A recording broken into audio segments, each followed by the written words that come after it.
মহান মালিক কত সুন্দরভাবে বুঝিয়ে দিলেন, তুমি আমি কুরআনুল কারীমের বিরোধিতা করে কি করব? তুমি আমি কুরআনুল কারীমকে ভালো না বেশে কি করব? কুরআনুল কারীমকে মোহাব্বত না করে কি করব?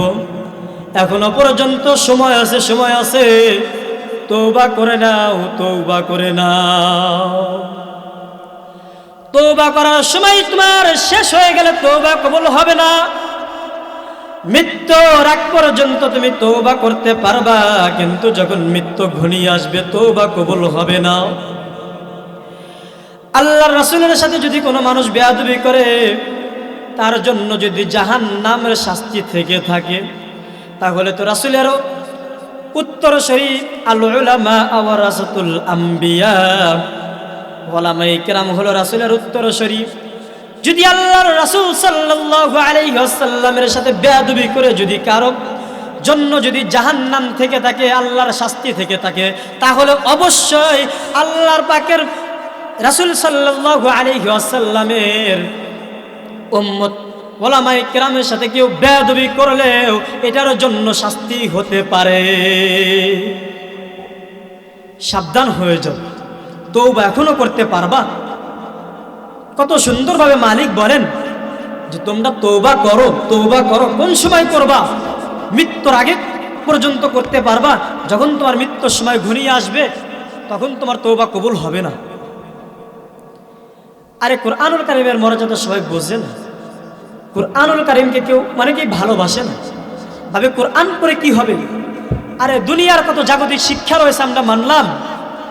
জাগতিক শিক্ষা দিয়ে আপনি ইঞ্জিনিয়ার হতে পারবেন, ডক্টর হতে পারবেন, আপনি বড় বড় দুনিয়া বিকাশ করতে পারবেন, কিন্তু কুরআনুল কারীম ছাড়া জান্নাত পাওয়া যাবে না। কিভাবে? আপনি জানেন না যে বিবাহ ছাড়া কারোর সাথে মেলামেশা করা হারাম? এটা কোন থেকে আসছে? এটা কুরআন। আপনি জানেন মদ খাওয়া হারাম? এটা কোথায় থেকে আসছে? কুরআন। দুনিয়ার কোন জাগতিক শিক্ষার ভিতর আপনি পাবেন না।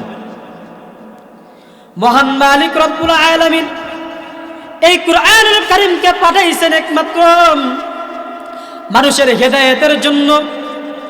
এই কুরআনুল কারীমের মাধ্যমে মানুষ হেদায়েত প্রাপ্ত হবে। এখন কিছু কিছু মানুষ বলে, হুজুর আমরা তো বিরোধিতা করতাম না, আপনারা হেদায়েত দেন না কেন? দুনিয়ার প্রতিটা মানুষের মধ্যে গণে অধিকাংশ মানুষগুলো অন্ধকারাচ্ছন্নের মধ্যে নিমজ্জিত রয়েছে। কিভাবে অন্ধকারাচ্ছন্নের মধ্যে রয়েছে? আমরা দুনিয়ার ভিতরে মানুষগুলোকে দেখতে পাই, সবাই আলোর ভিতরে চলতেছে, কিন্তু আল্লাহ পাকের কোরআন বলেন, কিতাবুন আনজালনাহু ইলাইকা লিতুখরিজান নাসা মিনাজ যুলুমাতি ইলান নূর। আল্লাহ পাক রব্বুল আলামিনের কোরআন মানুষকে অন্ধকার থেকে আলোর দিকে বের করবে। এখন দুনিয়ার ভিতরে মানুষ কিভাবে অন্ধকারাচ্ছন্নের মধ্যে রয়েছে, ছোট্ট একটা উদাহরণ দিলে বুঝবেন। আপনি আমি পুরা সূর্যটা দেখি, এই সূর্যটা আলোকিত করে দুনিয়াকে। দুনিয়া কিন্তু আলোকিত নয়, আলোকিত করে সূর্য। সূর্য যদি না ওঠে দুনিয়া অন্ধকার। আরো একটা সুন্দরভাবে দেখি, উদাহরণ দেওয়ার জন্য চেষ্টা করি। যেমন আমাদের প্যান্ডেল মাহফিলের, এটা এই প্যান্ডেলটা আলোকিত নয়, আলোকিত করছে লাইট। তেমনিভাবে আমার মাওলার কোরআন মানুষকে অন্ধকার থেকে আলোর ভিতরে নিয়ে আসে। আল্লাহ পাক রব্বুল আলামিন তো সরাসরি বলতেছেন, মিনাজ যুলুমাতি ইলান নূর। অন্ধকার থেকে আলোর ভিতরে আনয়নকারী হলো কোরআন। এখন অন্ধকার থেকে আনয়নকারী আলোর ভিতরে তো মানুষ কোরআন ধরলে, কোরআন মানলে কিভাবে আলোকিত হবে? ইমামে আজম আবু হানিফা রাহমাতুল্লাহি আলাইহি উনি দুনিয়ার ভিতরে কিভাবে আলোকিত হয়েছেন? রাসূল কারীম সাল্লাল্লাহু আলাইহি ওয়াসাল্লাম দুনিয়ার ভিতরে আল্লাহ পাক তাকে পাঠাইছেন অন্ধকার থেকে। যেগুলো মানুষ অন্ধকারের মধ্যে রয়েছে সেগুলো যেন আলোর ভিতরে আসে এই কোরআনের মাধ্যমে। সাহাবায়ে কেরামগণ ছিলেন আলোকিত। হযরত ইমামে আজম আবু হানিফা রাহমাতুল্লাহি আলাইহির প্রসিদ্ধ, আপনারা এগুলো জানেন, যে 40 বছর পর্যন্ত এশার নামাজের ওযু দিয়ে ফজরের নামাজ আদায় করেছেন ইমামে আজম আবু হানিফা রাহমাতুল্লাহি আলাইহি। 40টা বছর এশার নামাজের ওযু দিয়ে ফজরের নামাজ আদায় করেছেন। সারাটা রাত্র আল্লাহ পাকের ইবাদতের মধ্যে থাকতেন। আল্লাহ পাক রব্বুল আলামিনের কুরআনুল কারীম তেলাওয়াত করে করে করে করে রাত্রটা পার করতেন। ইমাম আযম আবু হানিফা রাহমাতুল্লাহি আলাইহি সম্বন্ধেও ছোট্ট একটা ঘটনা বর্ণিত রয়েছে যে ইমাম আযম আবু হানিফা রাহমাতুল্লাহি আলাইহির বাসার একজন লোক ছিল। রাত্রিবেলায় ছেলেকে নিয়ে রাত্রে ছাদে ঘুমাতো। ছাদে ঘুমাইতে গিয়ে তার ছোট্ট একটা ছেলে ছিল, প্রতিদিন পাশের বাসায় দেখতো একটা মিনার দাঁড়িয়ে আছে। হঠাৎ করে একদিন বাবাকে ডাক দিয়ে বলতেছে, বাবা, প্রতিদিন তো আমি একজন লোককে দেখতাম, যেই লোকটা প্রতিদিন ওই ছাদের ভিতরে মিনারের মতো দাঁড়াইয়া থাকতো, সে কি আজকে নাই, কিংবা সেই মিনারটা কি ভেঙে গেছে নাকি? বাবা বলতেছে, হ্যাঁ বাবা, এটা তো অবশ্যই ভেঙে গেছে, এখন তো আর আসবে না। ছোট ছেলেটা চোখের পানে ডাক দিয়ে বলে, বাবা, আমি তো প্রত্যেক রাত্রে আমি তাকে দেখিয়া আমি ওই মিনারের দিকে তাকাইয়া ঘুমাইতাম, কিন্তু আজকে ওই মিনার না দেখার কারণে আর আমার চোখে ঘুম নাই। বাবা ডাক দিয়ে বলতেছে, মালিক, আমি আমার শিশু সন্তানকে কিভাবে বুঝাবো যে সেটা মিনারে ছিল না, সেটা ছিল ইমাম আযম আবু হানিফা। বাবা যখন ডাক দিয়া বলতেছে, শিশু বাচ্চারা বলতেছে, বাবা, আমাকে আবার মিনার বানিয়ে দিতে হবে, নয় আমি ঘুম ধরবো না, আমার ঘুম আসবে না চোখে। তখন বাবা ডাক দিয়ে বলে, বাবা, সেটা তো কোনো মিনারে ছিল না, সেটা ছিল ইমাম আযম আবু হানিফা। ইমাম আযম আবু হানিফা রাহমাতুল্লাহি আলাইহি প্রতিটা রাত্র ওইখানে নামাজ পড়তেন, আল্লাহর কুরআনুল কারীম তেলাওয়াত করে করে রাত্র কাটাইতেন। এইভাবে তারা কিভাবে সম্মানিত হয়েছে, দুনিয়ার যেখানে যাই শুনতে পাই শুধু ইমাম আযম আবু হানিফার নাম। সবচেয়ে বড় নাম ইমামে আযম। 4 ইমামের ভিতরে ইমামে আযমের নাম সবচেয়ে বড়র দিকে মানুষে মনে করে। তার আল্লাহর জন্য কিভাবে কুরআনুল কারীমকে মুহাব্বত করে, কুরআনকে ভালোবেসে, কুরআনুল কারীমের মতো করে জীবন যাপন করে তারা কিভাবে সম্মানিত হয়ে গিয়েছেন। সাহাবায়ে কেরাম তো কুরআনুল কারীমের জন্য জীবন দেওয়ার জন্য প্রস্তুত ছিলেন। 2 জন সাহাবা রাত্রি বেলায় পাহাড়ের চূড়ায় প্রহরী হিসেবে নিযুক্ত করা হলো। যুদ্ধের ময়দানে যখন 2 জন সাহাবীকে রাত্রের বেলায় প্রহরী হিসেবে নিযুক্ত করা হলো,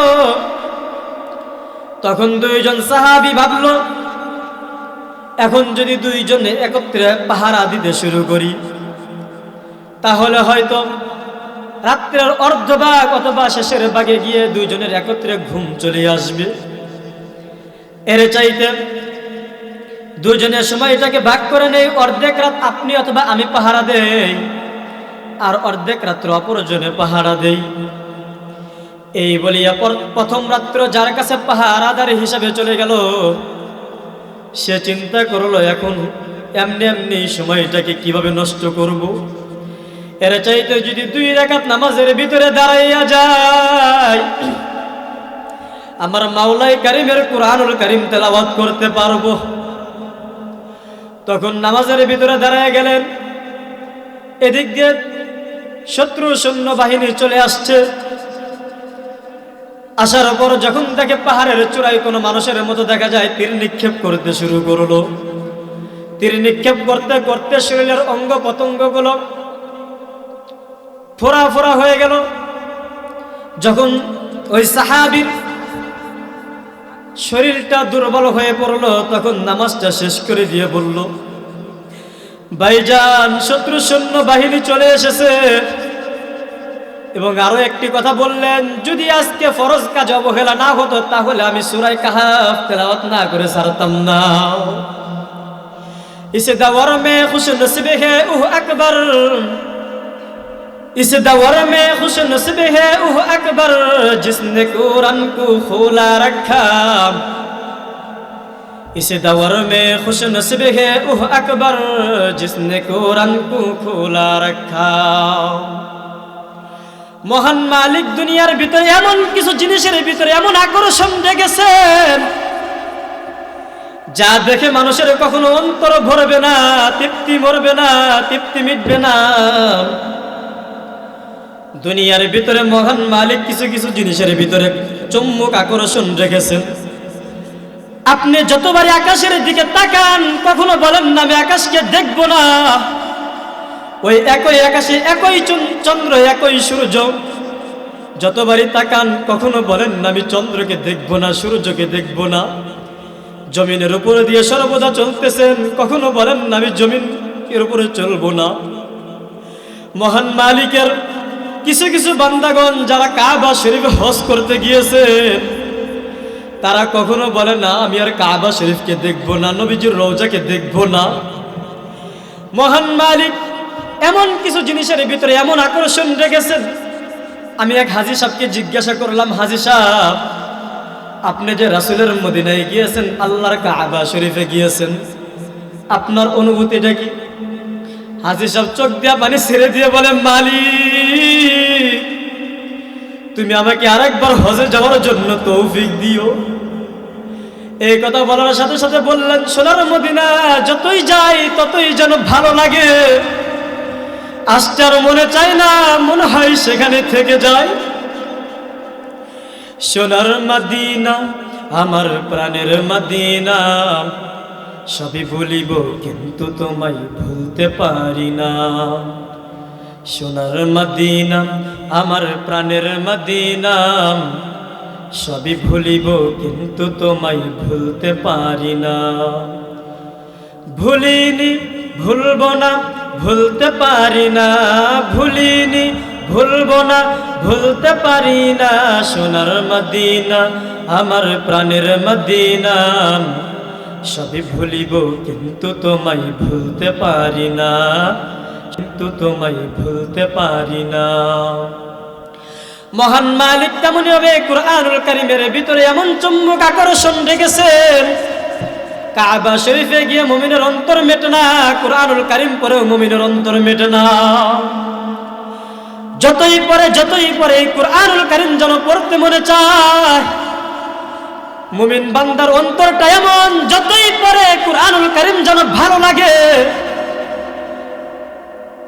সাহাবায়ে কেরাম কুরআন যত তেলাওয়াত করতেন ততই মনে করতেন যে আমার সৌভাগ্য।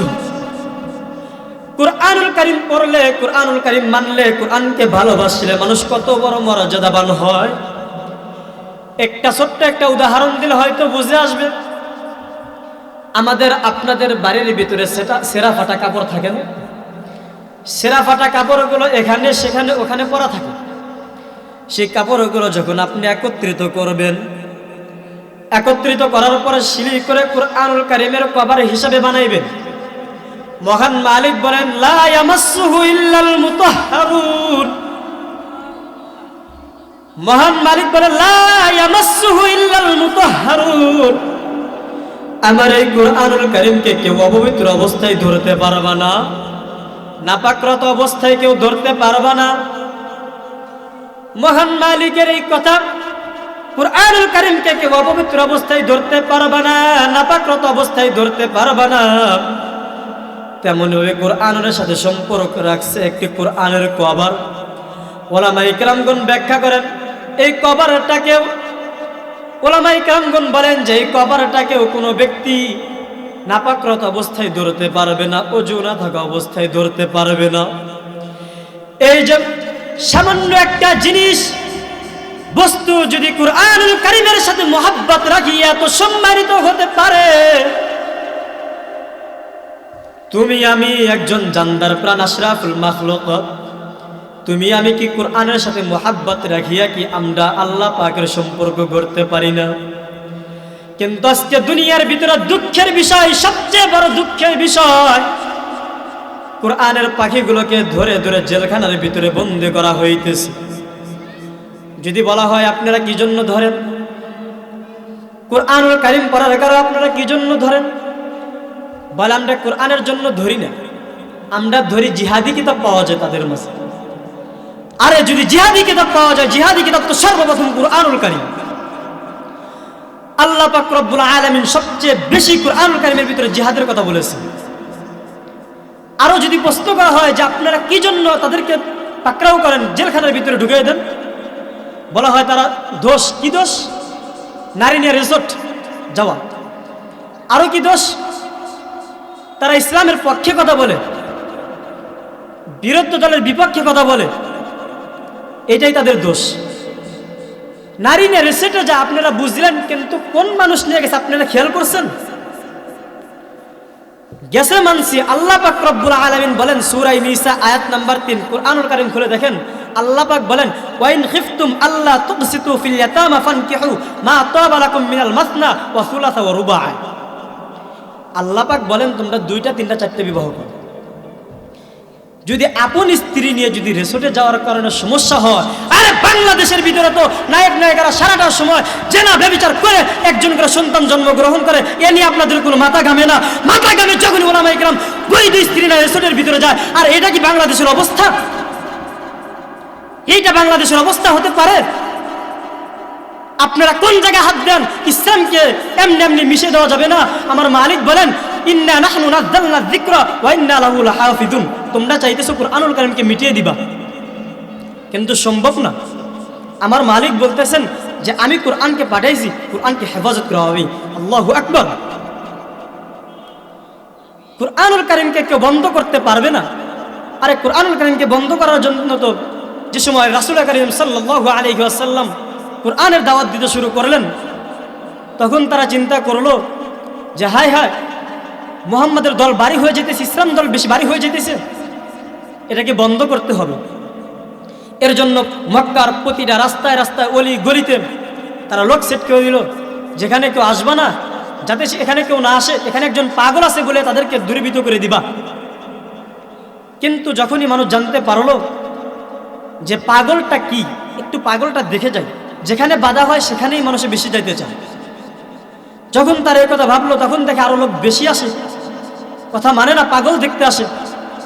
আরে কুরআনুল কারীমকে যদি বাধা দিত, কুরআনুল কারীমকে সর্বপ্রথম বন্ধ হতো রাসূলের যুগে, কিন্তু কুরআনুল কারীমকে কেউ বাধা দিয়ে কেউ টিকে থাকতে পারবে না। কুরআনুল কারীমকে বাধা দেওয়ার মতো পুরো শক্তি বাংলাদেশ না, পুরো বিশ্বের ভিতরে নাই। ইনশাআল্লাহ কুরআনুল কারীমের আওয়াজ, কুরআনুল কারীমের আওয়াজ এটা দিল্লির রাত গিল্লায় উঠবে ইনশাআল্লাহ। এই কুরআনুল কারীমের আওয়াজ প্রতিটা বিল্ডিং এ, চাইনার প্রতিটা বিল্ডিং এ উঠবে ইনশাআল্লাহ। রাশিয়া এবং আমেরিকার প্রতিটা বিল্ডিং এ কুরআনুল কারীমের আওয়াজ উঠবে। কেউ বাধা দিয়ে ঠেকে থাকতে পারবে না, কেউ বাধা দিয়ে টিকে থাকতে পারবে না। আমার মালিক বলেন যালিকাল কিতাবু লা রাইবা ফি। আল্লাহ পাক রব্বুল আলামিনের এই কিতাব কুরআনুল কারীম একদম সত্য। দুনিয়ার ভিতরে কোনো মানুষ কোনো কিতাব লিখে বলতে পারে নাই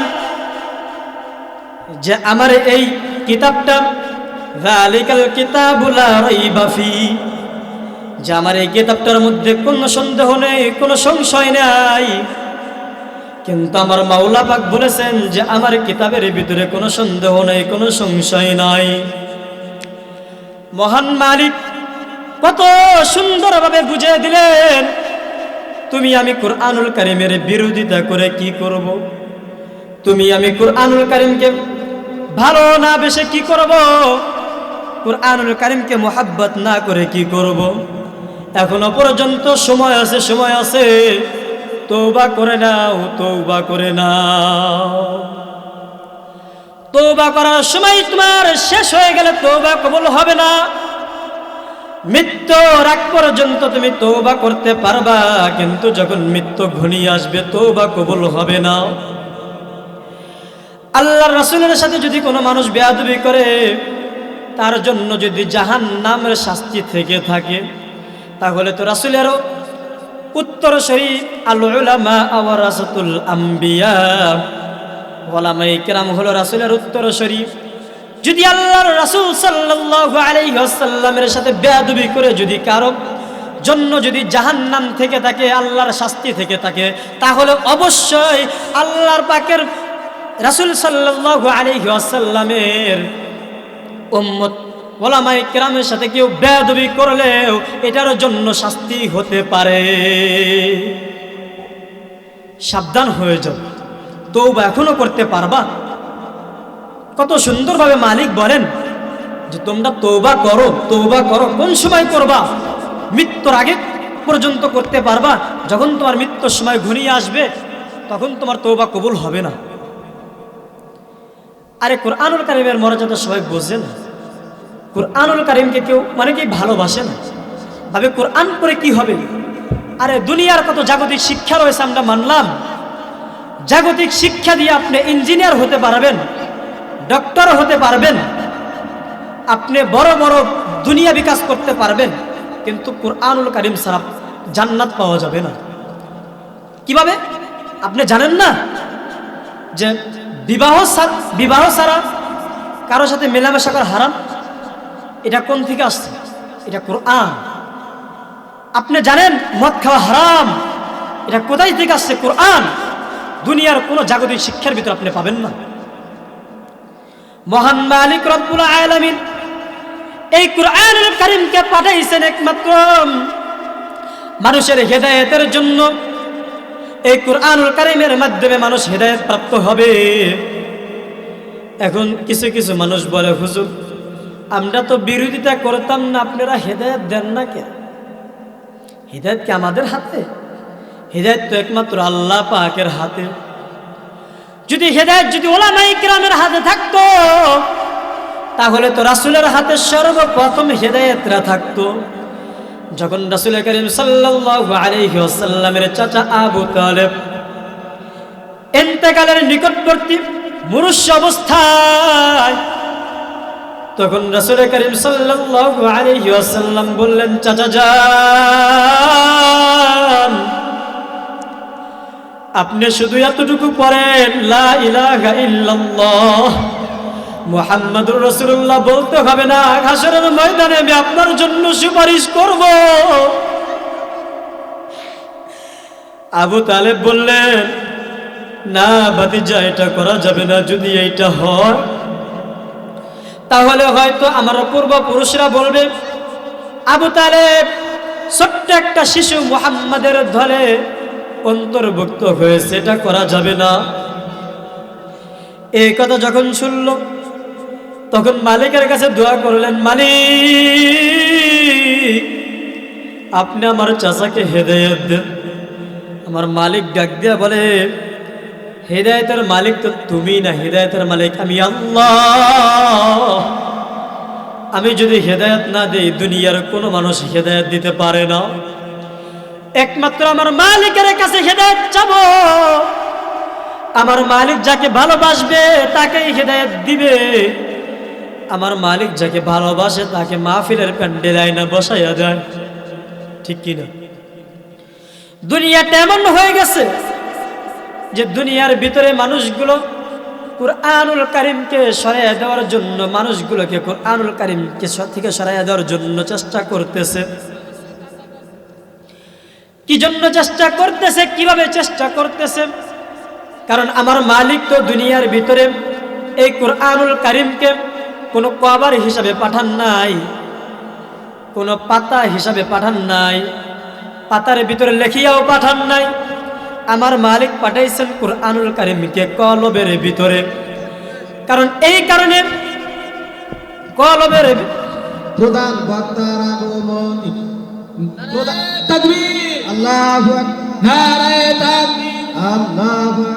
প্রধান অতিথির আগমন, শুভেচ্ছা স্বাগত খানবাসীর পক্ষ থেকে লাল গোলাপ শুভেচ্ছা। প্রধান অতিথির আগমন, শুভেচ্ছা স্বাগত আজকের মাহফিলের পক্ষ থেকে লাল গোলাপ শুভেচ্ছা। নারায়ে তাকবীর, আল্লাহু আকবার।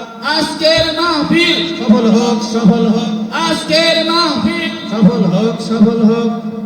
নারায়ে তাকবীর। প্রধান বক্তার আগমন, শুভেচ্ছা স্বাগত। প্রধান বক্তার আগমন, শুভেচ্ছা স্বাগত। প্রধান মেহমানের আগমন। শুভেচ্ছা স্বাগত। আল্লাহ পাক সকলকে হেদায়েত দেন।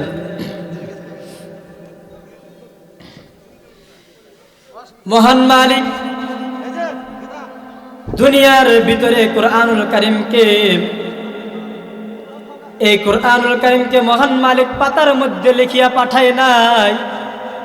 এই কুরআনুল কারীমকে মহান মালিক পাঠাইছেন মানুষের কলবের ভিতরে। এখন কিছু নাস্তিক বাহিনী, ইসলাম বিদ্বেষী লোক যারা রয়েছে, তারা তো চিন্তা করতেছে কোরআনুল কারীমকে কিভাবে বন্ধ করা যায়।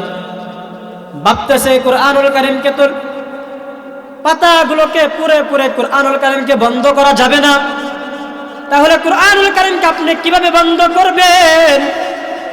বন্ধ করার একটাই পন্থা, যারা কোরআনকে ভালোবাসে, কোরআনকে মুহাব্বত করে, কোরআনের যারা হাফেজ, কোরআনের যারা আলেম, তারা যেন ধরে ধরে নিয়ে যাওয়া হয়, তাদেরকে যেন জেলখানায় বন্দি করে দেওয়া হয়। এই হলো দেশের অবস্থা।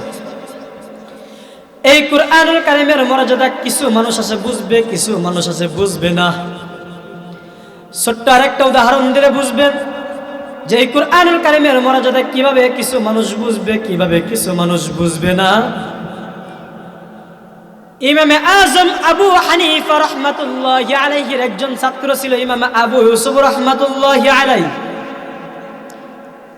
ইমাম আবু ইউসুফ রাহমাতুল্লাহি আলাইহি যখন ছোট্ট শিশু, তখন তার পিতা মারা যায়।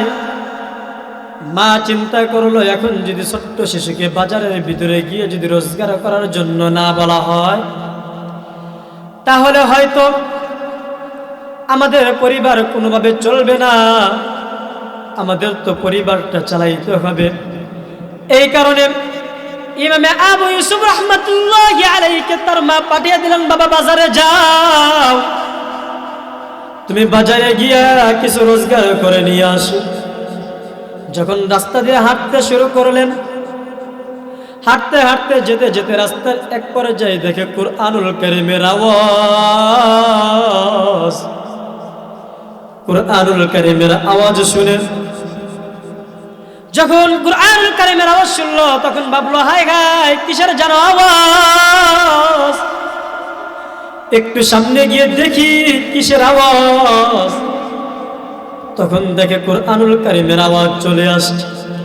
যা হুজুরকে বললেন, হুজুর আপনি কি আমাকে কোরআনুল কারীম পড়াইবেন? বলে, অবশ্যই তোমাকে পড়াবো, কি জন্য পড়াবো না? তোমাকে তো কোরআনুল কারীম আমি পড়াবো, আল্লাহর কোরআন পড়বা। শিশু বাচ্চাটি বলতেছে, আমার কোনো টাকা পয়সা নেই, আমি টাকা দিতে পারবো না। ইমামে আজম আবু হানিফা রাহমাতুল্লাহি আলাইহি বললেন, ইমাম আবু ইউসুফ রাহমাতুল্লাহি আলাইহিকে বললেন, বাবা তুমি পড়ো, তোমার কোনো টাকা পয়সা দিতে হবে না।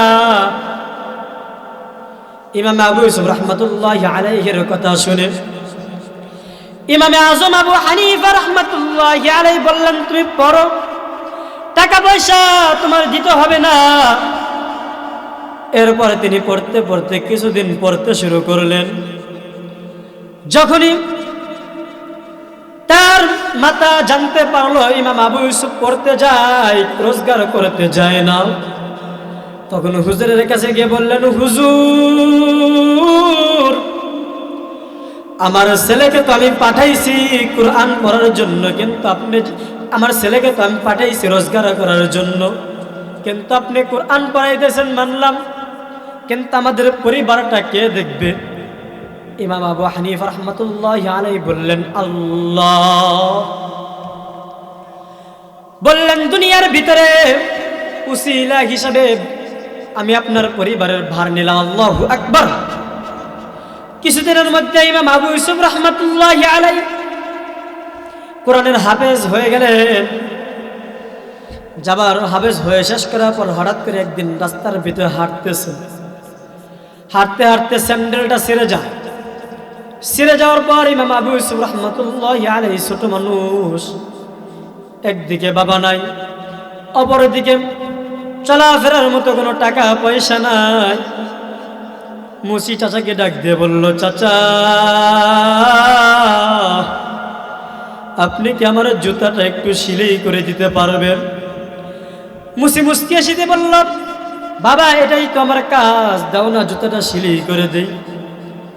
তখন জুতাটা সিলাই করার পর ছোট্ট আবু ইউসুফ রাহমাতুল্লাহি আলাইহি বললেন, চাচা যান আমার জুতাটা দেন। মুচি বলতেছে, টাকা দাও, টাকা ছাড়া জুতা হবে না। অনেক পিড়াপিড়ি করার পর জুতা দিলেন না। তখন বললেন, চাচা যান, তাহলে আমি একটা কুরআনুল কারীমের সূরা আপনাকে শোনাইয়া দেই। বলে, আমি কোনো কুরআনুল কারীমের সূরা শুনতে চাই না, আমি কোনো কিচ্ছু শুনতে চাই না, তুমি হয়তো টাকা দিবা, নয় জুতা রেখে চলে যাবা। ইমাম আবু ইউসুফ রাহমাতুল্লাহি আলাইহি চোখ দিয়ে পানি ছাড়তে ছাড়তে এসে পড়লেন বাড়ির ভিতর। আসার পর চিন্তা করলেন যে কুরআনুল কারীম পড়ে আমি একটা মুসিরের কাছ থেকে জুতা আনতে পারলাম না, আমি কুরআনুল কারীম পড়ব না। পরের দিন চলে গেলেন ইমাম আবু হানিফা রাহমাতুল্লাহি আলাইহির নিকট। ইমাম আবু হানিফা রাহমাতুল্লাহি আলাইহি বললেন যে ঠিক আছে, তুমি পড়বা না মানলাম, তবে একটা পরীক্ষা করার জন্য তো তুমি যাও। বলে, হুজুর কি পরীক্ষা? ছোট্ট একটা পাথর তার হাতের ভিতরে উঠাইয়া দিলেন। উঠাইয়া যখন দিলেন, বললেন, এইটা সর্বপ্রথম মুচির কাছে দাম জিজ্ঞাসা করবে, এটার দাম কত। এরপর তুমি পর্যায়ক্রমে এক এক দোকানদারের কাছে গিয়ে তুমি দামটা জিজ্ঞাসা করে আসবা, কিন্তু সাবধান, তুমি এই পাথরটাকে বিক্রি করতে পারবা না। এই কথা শুনিয়ে ইমাম আবু ইউসুফ রাহমাতুল্লাহি আলাইহি হাঁটতে শুরু করলেন মুচির দোকানের দিকে। যখন মুচির দোকানে গেলেন, মুচির দোকানে যাবার পর বললেন, চাচা যান, দেখেন তো পাথরটার দাম কত। যখন এই কথা শুনলেন, মুচি মনে করতে পারছিল যে হয়তো টাকা নিয়ে এসেছে, কিন্তু তো টাকা আনে নাই। যখন পাথরটা দেখে তখন দূরে ফেলে দেয়। ইমাম আবু ইউসুফ রাহমাতুল্লাহি আলাইহি সেটা আবার নিয়ে রাস্তার দিকে হাঁটতে শুরু করে। হাঁটতে হাঁটতে যখন দেখলো একটা মুদির দোকান সামনে পাওয়া গেছে, ওই মুদির দোকানদারের কাছে গিয়ে বলল, চাচা যান, এই কথা বলো না তো। বলল, চাচা যান, দেখেন তো পাথরটার দাম কত। মুদির দোকানদার বলল, এই পাথরের কোনো দাম নাই, এই পাথরটা কোনো বিক্রির মতো না, তবে আমার পণ্য অর্জন করার জন্য শুধু আমি এই পাথরটাকে ক্রয় করতে পারি, এর দাম দিব 5 দিরহাম। এরপর ইমাম আবু ইউসুফ রাহমাতুল্লাহি আলাইহি বললেন, যদি এটা বিক্রি করতাম তাহলে সর্বপ্রথম আপনি এটার উপযোগ্য, কিন্তু বিক্রি করা নিষিদ্ধ। এরপর চলে গেলেন স্বর্ণকারের দোকানে। যখন আবু ইউসুফ রাহমাতুল্লাহি আলাইহি স্বর্ণকারের দোকানে দেখাইলেন, স্বর্ণকার দেখে বলল, এটা তো অনেক সুন্দর, এটা আমি তোমাকে 50 দিরহাম দিব, কারণ এটা আমি ভেঙ্গে গুঁড়ো করার পর এটা আমার স্বর্ণের মধ্যে মিলাইলে হয়তো 5 দিরহামের জায়গায় 6 দিরহাম বিক্রি করতে পারবো। এরপর আবু ইউসুফ রাহমাতুল্লাহি আলাইহি বললেন, যদি এটা বিক্রি করতাম তাহলে উপযোগ্য আপনি ছিলেন, কিন্তু বিক্রি করা নিষিদ্ধ। এই পাথরটার মুদির দোকানে দাম ছিল 0 দিরহাম, কোনো দাম ছিল না। মুদির দোকানে 5 দিরহাম, এই পাথরটা স্বর্ণকারের দোকানে 50 দিরহাম। এরপর ভাবলেন, হয়তো এই পাথরটা অনেক দামি হবে, অনেক দামি, এই পাথরটাকে আমি এমনি এমনি রাখতে পারি না। এই পাথরটাকে পকেটের ভিতরে রাখিয়া চলে গেলেন সোজা বাড়ির দিকে রওনা। কিন্তু রাস্তার হারিয়ে ফেলে হঠাৎ করে দেখতে পায় একটা পাথরের দোকান। পাথরের দোকানে যায়, দেখে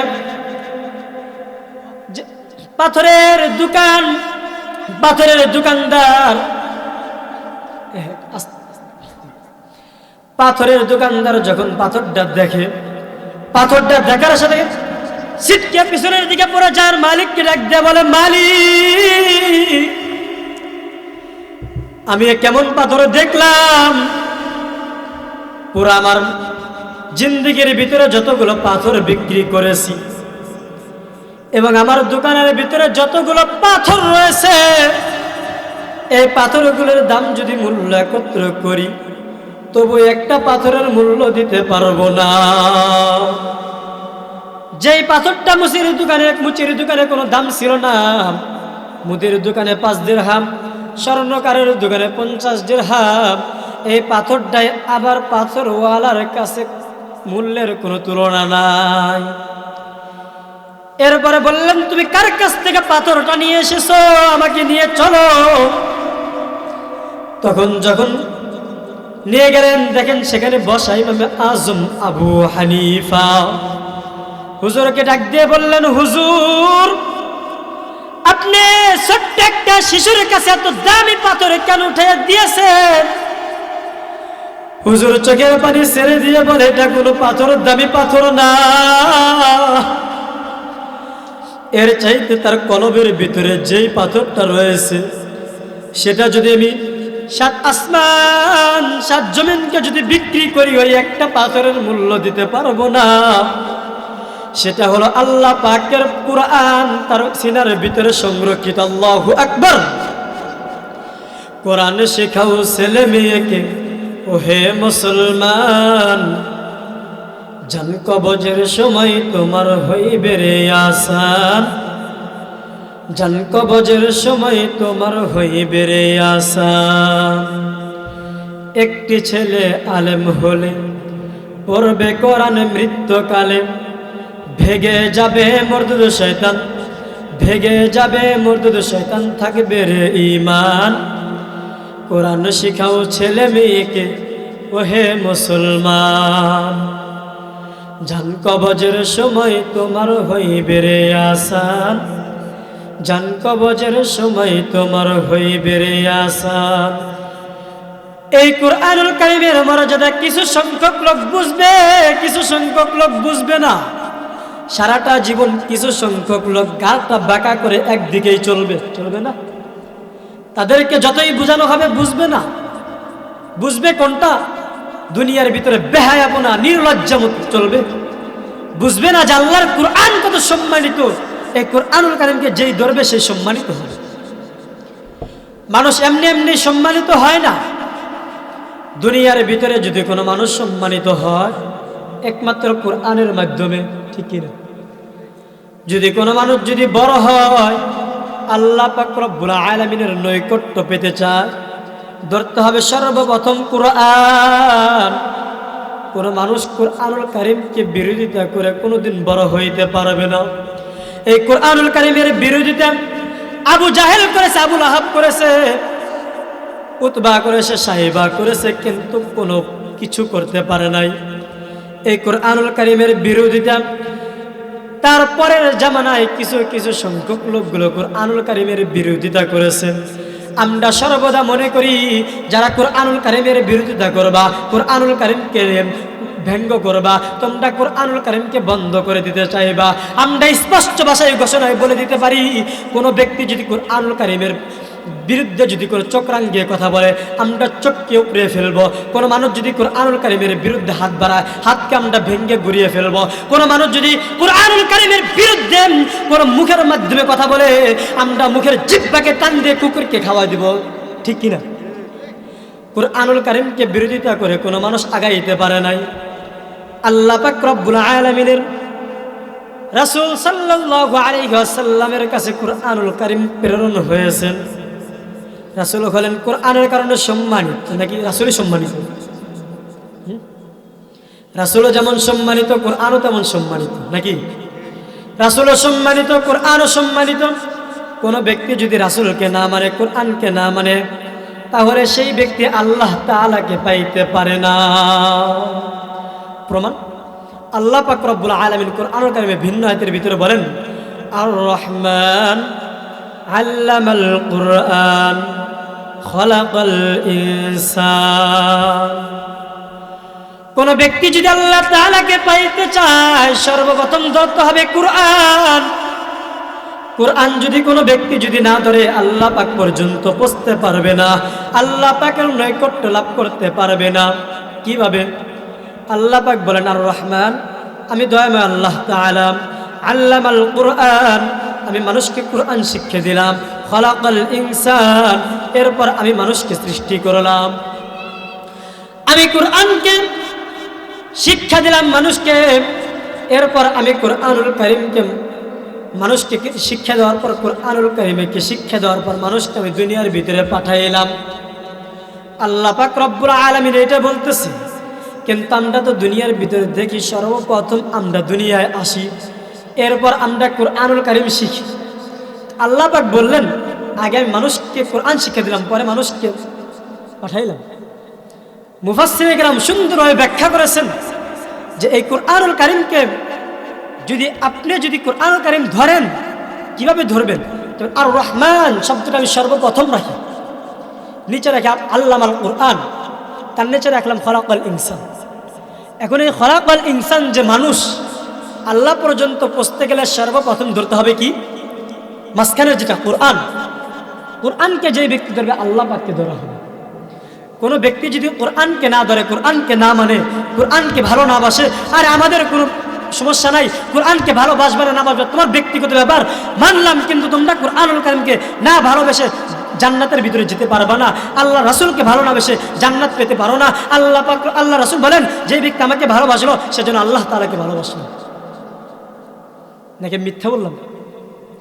কত সুন্দরভাবে আল্লাহ পাক দেখাই দিলেন যে যেই ব্যক্তি আমাকে ভালোবাসে ওই ব্যক্তি আল্লাহ তাআলাকে ভালোবাসে, আর যেই ব্যক্তি কোরআন ধরে সে ব্যক্তি তো সরাসরি আল্লাহ পাককেই ধরবে। এই কোরআন যার সাথে যার মোহাব্বত, মানুষের এটা বলে, এটা মানে আমাদের গ্রামের ভাষায় বলা হয় যার সাথে যার মোহাব্বত তার সাথে তার কিয়ামত। এক আল্লাহর ওলি জোহরের নামাজের সময় রাস্তা দিয়ে হাইটা যাইতেছে, আরেকটা যুবক রাস্তার ভিতরে সামনে খাড়া হয়ে গেছে, বলতেছে চাচা যান, আপনি কোথায় যান? বলে আমি তো নামাজের জন্য যাই।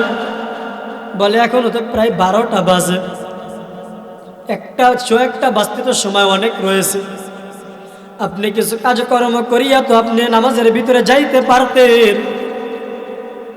বৃদ্ধ বাবাটা চোখ দিয়া পানি সাইরা দিয়া বলে, ওরে যুবক, তুমি আমাকে বলতেছো 1 ঘন্টা পরে আমি নামাজের দিকে যাইব, কিন্তু আমার মন তো মানে না পারে। আমার মালিকের কাছে ওই ব্যক্তি গ্রহণযোগ্য যেই ব্যক্তি আমার মালিককে ভালোবাসে, আমার মালিককে ভালোবাসে যেই ব্যক্তি কোরআনুল কারীম যে তেলাওয়াত করে, যেই ব্যক্তি কোরআনুল কারীমকে ভালোবাসে, কোরআনুল কারীমকে মুহাব্বত করে, কোরআনুল কারীমের যখন তেলাওয়াত করে তখন যেন মনে হয় আমার মাওলার সাথে কথা বলে। তখন যুবক একটা সুযোগ খুঁজে নিল, ভাবলো তাহলে তো আপনি কোরআনুল কারীম তেলাওয়াত করেন, আপনার মালিকের সাথে কথা বলেন, কিভাবে বলেন? বলে আমি যখন আমি মালিকের সাথে কথা বলি তখন যেন আমার মনে হয় দুনিয়া সব ভুলে গিয়েছি, আমার মালিক আমার সামনে উপস্থিত। আল্লাহু আকবার।